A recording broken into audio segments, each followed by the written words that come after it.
Nous sommes le vendredi 14 avril 2023 et c'est le premier épisode de l'animé de Pokémon Les Horizons, la série. En réalité, ce n'est pas un seul épisode qui est sorti, mais c'est bien deux épisodes puisque c'était un spécial d'1 heure. Les premières minutes avaient déjà été dévoilées la semaine dernière. On voyait donc Liko arriver à son école et que les regards étaient un peu sur elle, un peu comme si elle allait se faire harceler plus tard. Pas grand chose d'intéressant, mais ce qui arrive après, du coup, pour les deux épisodes, là, il y a quelque chose de croustillant. Quand elle arrive à l'école, elle va dans sa chambre, puisqu'elle, du coup, elle est interne, on va dire, et elle fait la connaissance de sa roommate. Pendant quelques temps, elles font connaissance, et par la suite, elles vont avoir plusieurs cours. On voit d'ailleurs quelques combats, et l'animation, c'est très bien. Un truc qui m'a choqué, on avait l'habitude des smartphones Motisma, et là, il y avait directement une tablette Motisma, donc maintenant, Motisma peut se connecter aux tablettes. Dans l'un de leurs cours, ils doivent choisir leur premier Pokémon, et ça a été fait assez bizarrement. Dans le sens où ils ne savaient pas quel Pokémon ils allaient choisir, c'était à l'aveugle, ils ont juste pris une Pokéball au pif. Nos deux héroïnes, que nous connaissons pour le moment, ont eu Moustillon pour l'une et Poussacha pour l'autre. Là, il y a une belle ref à Pikachu et Sacha,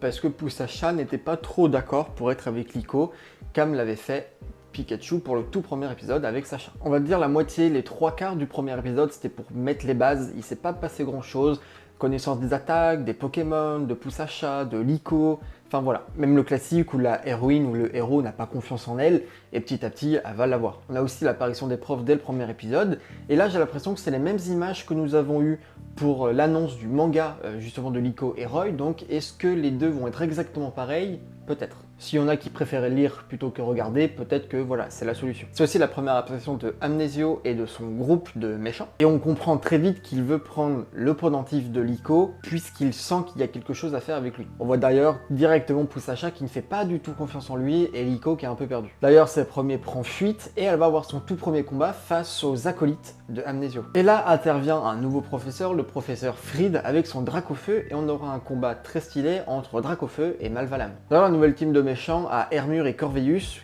qui pour moi ce sont deux Pokémon qui auraient dû être dans la même famille d'évolutives, mais ce n'est pas le cas. Et là c'est le truc le plus ouf qu'il y a eu pour ces deux épisodes, le pendentif de Liko a réagi. On voit l'apparition de Terrapagos. Du moins c'est ce qu'on pense de prime abord, mais peut-être que c'est une nouvelle forme de Terrapagos, sa forme peut-être originelle, ou alors une pré-évolution. Et on va pas se cacher, ce Pokémon est archi mignon. Après cet événement qui est en fait passé assez vite, on repasse un peu sur des bases pour un début d'animé et on fait la connaissance du dirigeable avec les profs à l'intérieur. On voit également Chochodile et les autres Pokémon qui étaient sur l'affiche promotionnelle, et donc j'avais raison dans mon ancienne vidéo, c'est bien leur Pokémon. Un peu plus tard, nos ennemis reviennent sur le dirigeable, ils les avaient suivis évidemment. Ils veulent enlever Liko parce que Liko maintenant porte le pendentif, et il y a un nouveau combat entre le professeur Fried et Amnesio. Et là, il y a aussi un nouveau combat parce que Poussacha veut combattre et donc Liko va faire une attaque et en fait, ça va être super fort. Et à ce moment-là, avant que malheureusement Poussacha soit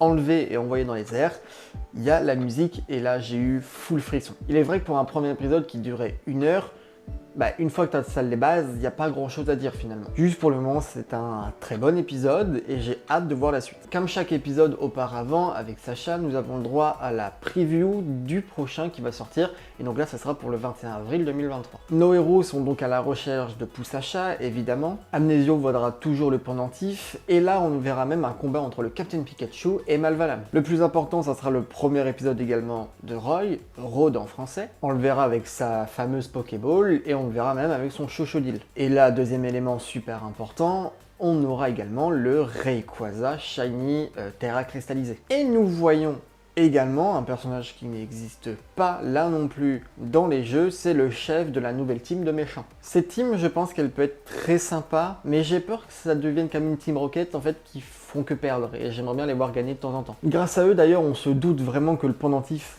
a quelque chose à voir avec la zone 0, Terrapagos et toutes les formes paradoxes, etc. Là, pour le coup, la vraie inconnue, c'est pourquoi c'est Rayquaza. Il nous reste d'ailleurs à voir Corédon et Miraidon. Je ne sais pas quand on va les voir, mais j'espère pas de sitôt, parce que tout mettre d'un coup, après, on va avoir un grand manque et on va peut-être se lasser, plutôt que mettre plein de trucs petit à petit, ça peut être vraiment pas mal. Mais il y a un truc qui m'a vraiment choqué, c'est, est-ce que vous avez remarqué pendant le cours, à un moment, une personne a le Pokédex pour comprendre quel est son Pokémon finalement. Et en fait, la voix, ce n'est pas la voix du Pokédex que nous avons d'habitude, mais c'est la voix de Go. Et si c'est la voix de Go, Est-ce que du coup maintenant il est devenu vraiment, dans sa recherche, il est on va dire prof ou quelque chose comme ça? Je pense que ça peut être vraiment pas mal. Ça pourrait nous aider en plus à situer dans le temps Pokémon les horizons. Est-ce que c'est pendant, après, avant les événements de Sacha? Moi j'espère que c'est après, et je trouve que ça sera beaucoup plus logique, mais selon les peu d'infos qu'on a, ça se passerait juste après, mais Sacha il serait toujours enfant. Un truc qui m'énerve aussi, c'est que ça soit sur Twitter, que là j'ai regardé l'épisode en live, du coup tous les gens en commentaire étaient insupportables. Les gens disaient dans les commentaires sur la chaîne où j'étais, c'est mieux avec Sacha, Sacha revient, l'épisode est nul pour le moment, il se passe rien. Ben, en fait, déjà, c'est normal qu'il se passe rien, c'est un premier épisode. Comment vous pouvez jauger un animé qui n'est pas encore sorti ou que les 2 premiers épisodes sont sortis pour dire que c'est mieux ou moins bien? Là, vraiment, faut me donner votre secret. Mais je pense que cet animé peut nous réserver pas mal de surprises. Ça peut être vraiment pas mal, et puis moi, c'est le rendez-vous du vendredi. Moi, j'adore ça. Sinon, autre question que je vous pose, est-ce que vous pensez que Poussacha, ça sera un Pokémon où on aura ses évolutions jusqu'à la fin? Je pense que ça a milité et j'ai peur que ça n'arrive jamais. Ben voilà, il me reste plus qu'à vous dire du coup à vendredi prochain ou n'hésitez pas à aller voir mes autres vidéos sur ma chaîne et je vous dis à très vite. Salut!